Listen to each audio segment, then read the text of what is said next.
Father, Son, and House of Gucci. How is this movie so bad? With 6 Academy Award nominees and winners as the stars, let's talk House of Gucci.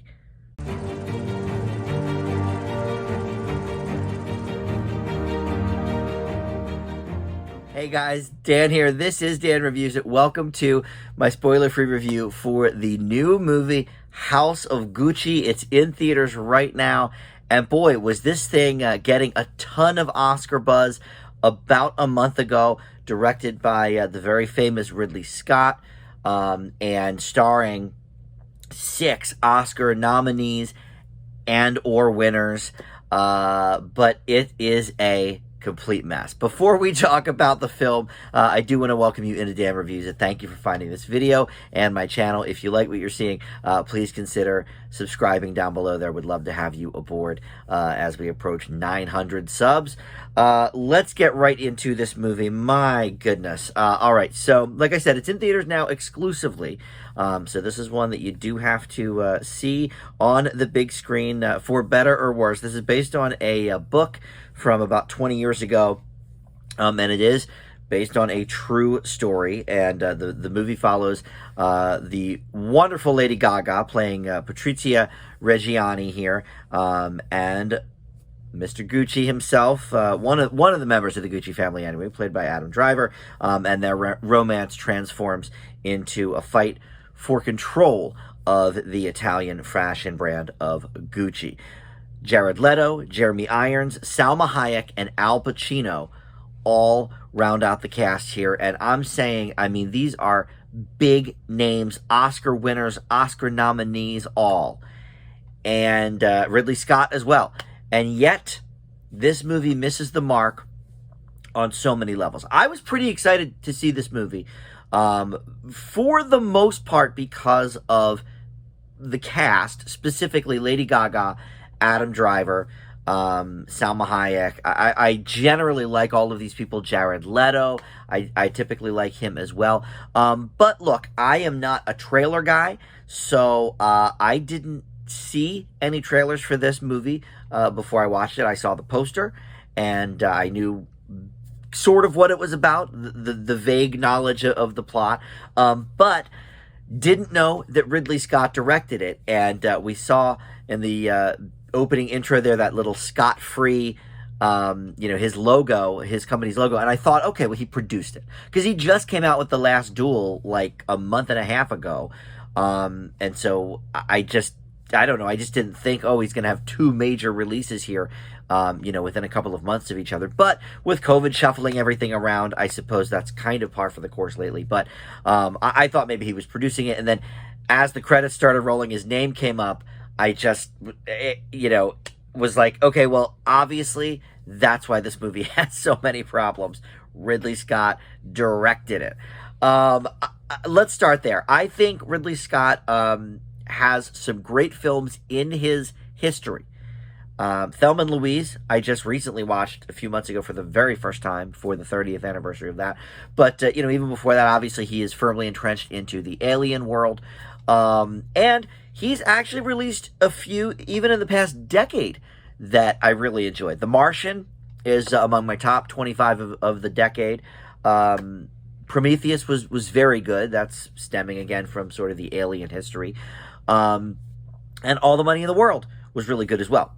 But everything else has been a negative. Not just like, oh, it's all right, but like a D+. I think maybe I failed at least one of them, probably The Counselor. I think this is a man whose best days are behind him. The Martian, yeah, it's a great movie, but I think a lot of that has to do with Matt Damon, the rest of the cast, and, the book it's based on is supposedly amazing. So it seemed like a movie that maybe you couldn't screw up, and so fine, Ridley Scott did a good job with it. But to be honest, I think most of his movies are way too long, and I also think that they're very unfocused. Exodus, Gods and Kings, The Counselor. So this movie has those problems and then some. So, okay, we'll start there. It's way too long. it's 2 hours and almost 40 minutes. Does not need to be that long. It drags so many different places. And then it's just wildly unfocused. And that brings us sort of to, I guess, the script and the cast and all of that kind of stuff. And the general direction, I guess, of it. So, look, Lady Gaga, I think she is fantastic. She is by far the best thing in this movie by, a landslide, a clear mile. She's the best thing in this movie. She's the only one whose Italian accent, is consistent the whole way through. Now, sometimes it may veer into like Russian Italian mix, but at least it's consistent throughout. Al Pacino's just doing Al Pacino. He tries a little bit here or there to put on an accent. There's a couple of scenes with him and Jeremy Irons where they're literally like trading off who's holding the accent that moment. Jeremy Irons will do it for a moment, and then Al Pacino will just be Al Pacino. And then, then they'll switch. Then Jeremy Irons will speak again, and he's regular person Jeremy Irons. Then it goes back to Pacino, and he's doing an Italian accent. It's so insane. And then Jared Leto seems like he's in a different movie entirely, kind of. He's like very soft-spoken, and he's doing this very, very, like, classic Mario the Plumber from Super Mario Brothers type of Italian accent. It's just insane. And then you get, Adam Driver, I should keep going with the cast. Adam Driver is probably the second best with the accent. I typically do like him, but not in everything. And here he's okay. Didn't really love the character. I mean, none of the characters are likable people, so that doesn't usually make for a great movie, but it certainly can. I think Tarantino and some others have proved that. But here, not only is he unlikable, but he's also kind of boring. In fact, there was a couple of like slower, more dramatic scenes where him and Lady Gaga are fighting. And my buddy Joe, who's been on this channel many times, turns to me and he was like, "Didn't Adam Driver already do this with the Marriage Story?" Like it was that type of just sort of volatile drama that's uncomfortable. And I get it, it's fine, but when nobody's likable or even that interesting, it just makes for a dull picture. In addition to that, the music cues are sort of all over the place. And I will say Salma Hayek is not trying to do an Italian accent. She is just, herself. But, she's not playing Salma Hayek, but she's, a psychic, and she's a Hispanic psychic, so she's not trying for a crazy accent here. But, there's a couple of good things about this movie. I'm not failing this movie by any stretch. I do want to say that. And I do think we can put this movie on Oscar watch because, it is certainly possible. I don't think it's probable anymore like I did, a month ago when I heard, the cast list and all the buzz was sort of starting. Lady Gaga maybe has an outside chance at a Best Actress nomination. Maybe one of the other guys, I would say, surprisingly, Jared Leto for supporting actor, just because, the Academy does love him, and he certainly stands out in this film. I'm not sure if it's a good or a bad thing, but he is, I'll give him that he is also maintaining the accent. It's just very, very Mario the Plumber is all. But aside from that, the makeup here is outstanding. Jared Leto is unrecognizable. It's all in the eyes. You can see in the eyes, okay, that's Jared Leto. But really, he looks like Jeffrey Tambor. He looks like Hank Kingsley from Larry Sanders or George Bluth on Arrested Development. He looks like Jeffrey Tambor in this movie, and it's wild. So the makeup, I think, actually is going to be nominated. So far, that and the Tammy Faye Baker movie are the two top contenders for me for best makeup, because I think both of them did a good job. And look, the costuming is great. It's a movie about Gucci. We need to have high fashion, so the costuming here is on point. I will give it those positives. And Lady Gaga is great. Okay? She's the only thing, in terms of the actors that is really holding this thing together. So that brings us to the, is this so bad it's good? No, because it's not good. But I think we may actually get this movie up for a couple of Razzies this year.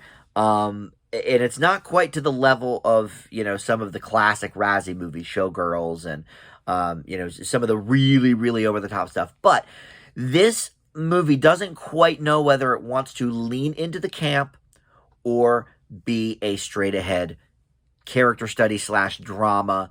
It doesn't know what it wants to be. And the number of times it leans into that camp keeps growing as the movie continues, because at some point, we were all just thinking like, all right, like when are we getting to the meat and potatoes of the story, which we do get to in the last like 5 minutes, and then they cut to a thing saying like, oh, here's what happened to all these people after the incident. So it wraps so quickly after such an incredibly long buildup. But certainly a few positives. I think this could go down as one of like these classic camp movies. Certainly I think the gays are going to be all about. I got to talk to my fellow gays and see if they're into this, as a camp piece. I personally don't know if I ever want to watch it again, but I suppose, if you have a big group with you, I'm so glad I didn't watch this by myself. If you have a big group with you, maybe for a drinking game or just to, sort of act out some of the scenes a la Rocky Horror, I could see that. I could maybe see that. But as a piece of film, it's just all over the place. So yeah, I'm surprised that this is so high up on Rotten. Last I looked, it was 61% from critics, which is just above the line. 60% is where, Rotten turns into fresh. So it's 61%, just barely fresh. But audiences, it's like 88% or something. So audiences are loving it. This audience member, not so much. The 3 people I was with, not so much. I leave House of Gucci with a C-. I will be shocked if this gets any nominations other than Best Makeup or perhaps Lady Gaga. But I think it's a real strong female field this year for Best Actress. So I think it's far from a lock that people were hoping for. So, and I think, by the way, I C- could be generous for this film, but I think it did enough right to sort of keep it out of really the basement. But I certainly can't recommend it, that's for sure. So that will do it. Thank you so much for watching. We'll see you back here next time on Dan Reviews It. Bye.